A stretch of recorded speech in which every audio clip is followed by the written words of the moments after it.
Hey, what's up guys? It's Christy McFit, and today I will be taking you through a Pilates-inspired workout. For the last 10 years, if any of y'all know me, I have been a huge gym rat. But I accumulated some injuries and I started doing Pilates recently. I specifically started doing reformer Pilates. If you're not familiar with it, it's basically a carriage that you lay on and do multiple exercises on, and there's some resistance with the cables. And so I started loving it, but I had one problem. It is too expensive, and I had just bought my home gym. So what did I do? I figured out you can kind of makeshift a reformer in the gym. One of the biggest reasons I started Pilates was because I had lower back pain and it was stemming from a weak core. I always considered myself a person with a strong core because of lifting and dance, but I was wrong. These Pilates exercises will target your core in the deepest of the layers possible. So here we go.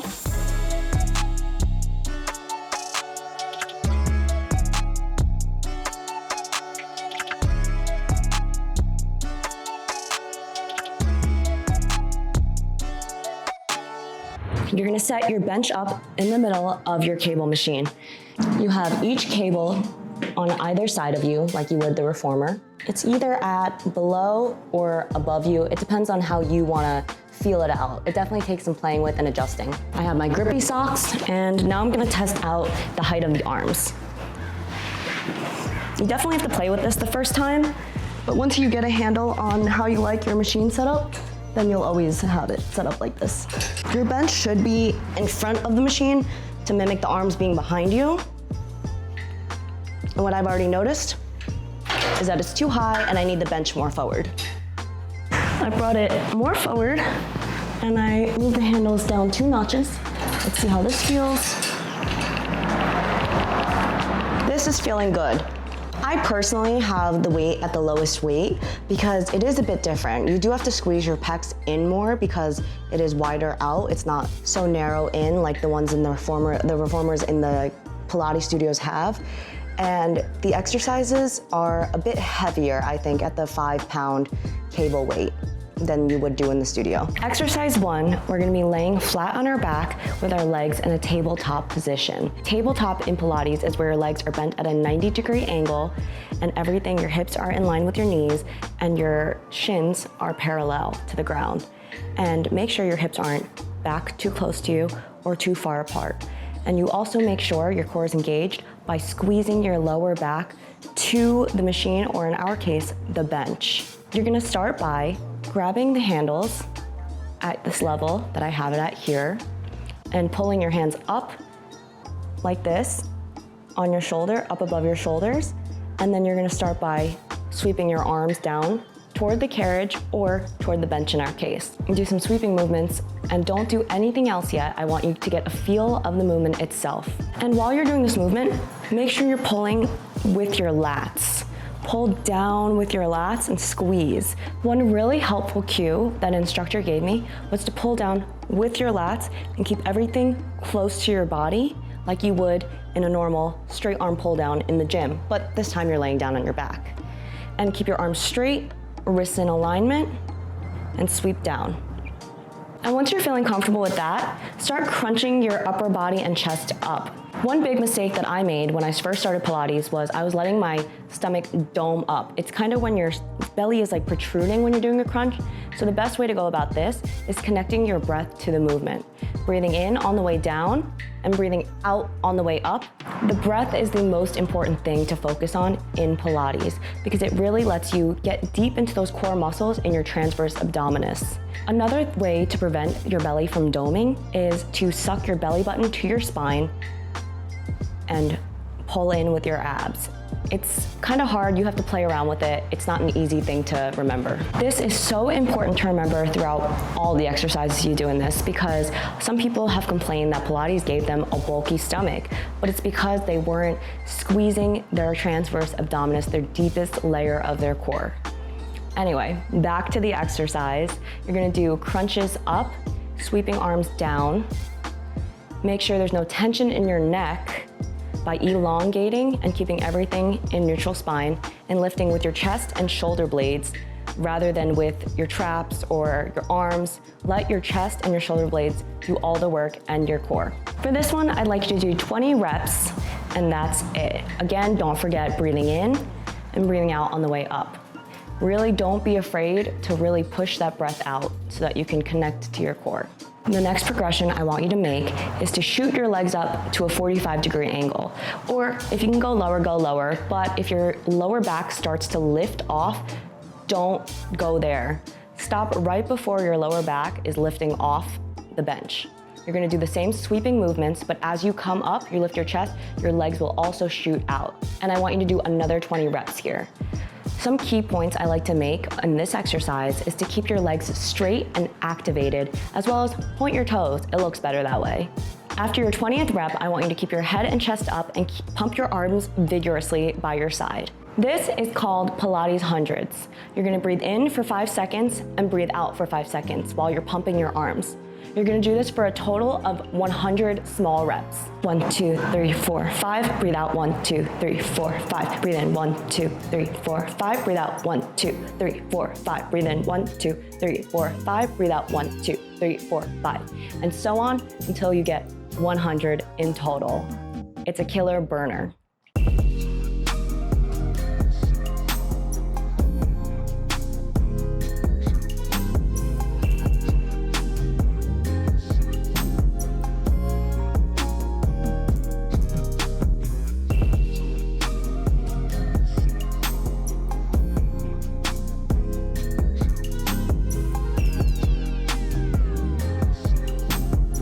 Keep your inner thighs squeezed to make sure your midline core is activated.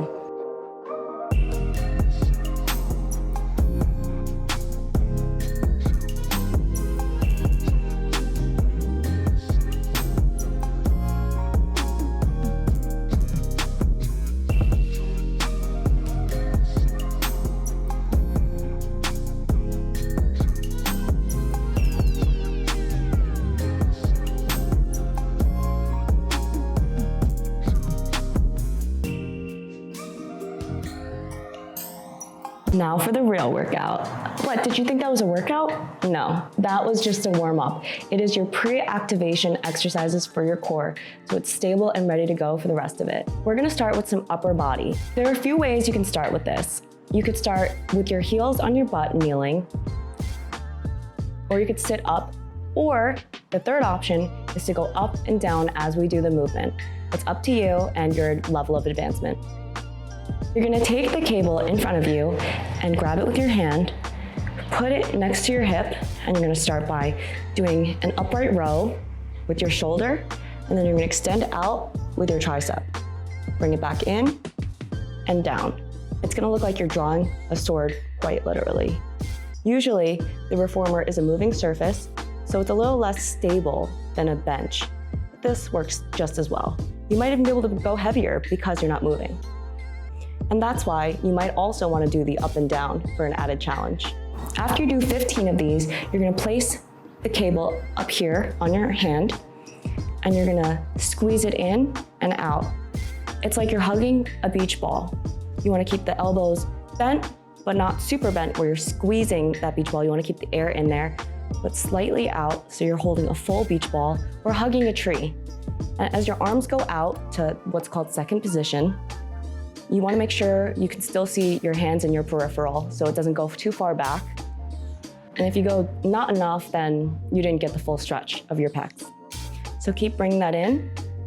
For 10 reps, give me 10 reps of these. On your last rep, hold it for 5, 4, 3, 2, 1.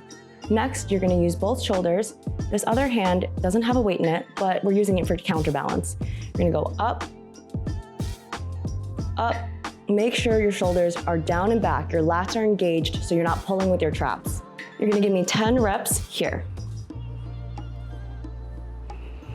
After you get to your 10th rep, open out to the side again. You're gonna go up and down, up and down. 10 more, you can do it. Make sure when you're doing these movements, again, keep your shoulders rolled down and back by engaging your lats, and keep your chin up like it's on a shelf.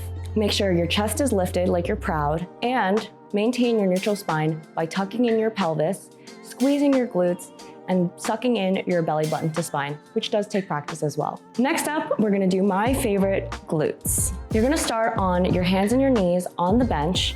Make sure, again, your spine is neutral. You're not arching your back, really engaging your core, belly button to spine, lower back is straight. There's no dip, there's no hunch up. You just wanna have a flat spine. You wanna have wrists under your shoulders and your shoulders over your wrists. And you wanna have your weight in your shin, because we're gonna start doing single leg stuff. Every gym rat loves glute kickbacks. And when I do it on the bench supported like this, I feel way more stable and secure, and I'm able to activate my core better. Even though we're doing kickbacks, we're doing a lot of reps to really burn out. You're gonna start with your left leg on the bench, and you're gonna bring your right leg down and straight.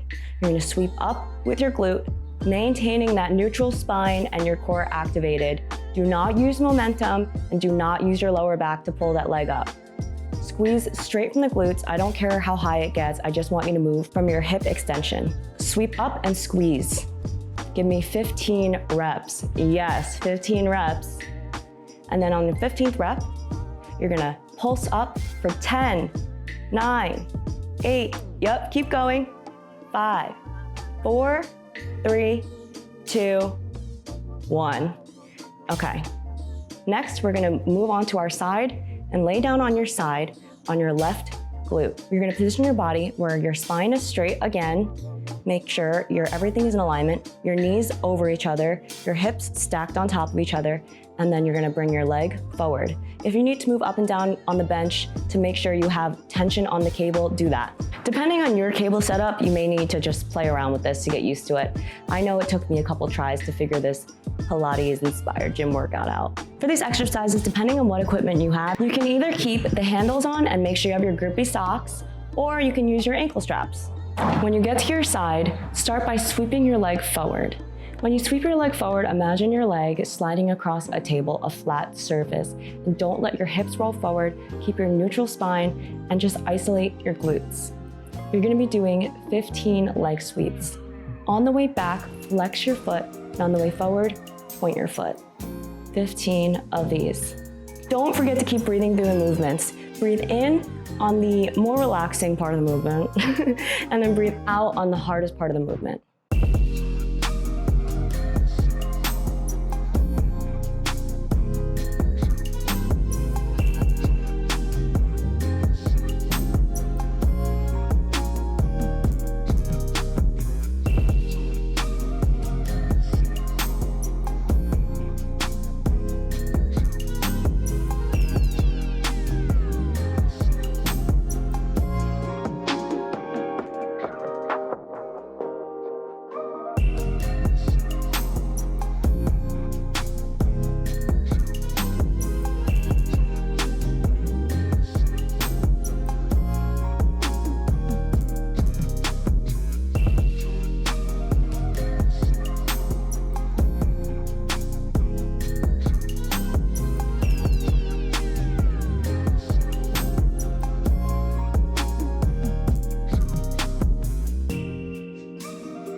You made it to the end of the workout. We're doing one last finisher, but this one is really relaxing actually.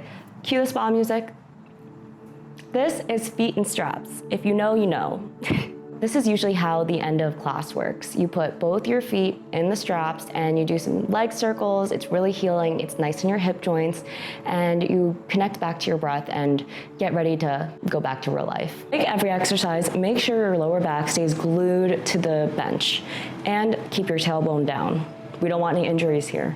Now start with your legs up in a 90-degree angle and push down and up. Once you give me a few reps of those and it starts feeling really nice, once your legs go back up, start with your hip circles. Doesn't matter which way you go, but I like to start going out first. So my feet are together, they're flexed, I put them out, and then I bring them down and around, and I bring them together and I point the toes and bring them back up. Repeat this a few times until it feels nice. Next, reverse the circle. One side might be tighter than the other, and that's okay, we're humans. Just keep going with those hip circles.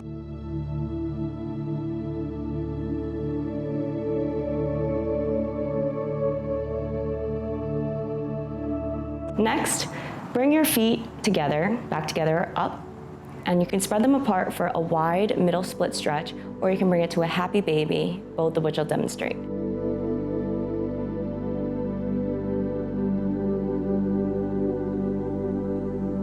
You can kind of move side to side. It feels good on the lower back, like a little massage.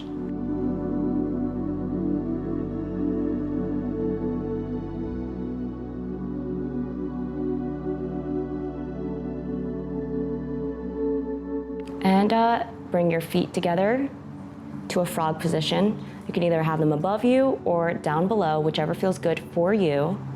And that's the end of our workout. It's a quicker workout than usual Pilates classes, but it's a YouTube video. We're fighting for time and footage space. So if you enjoyed this, let me know if you want to see more Pilates inspired workouts, and I'll see you in the next one. Don't forget to like, share, and subscribe.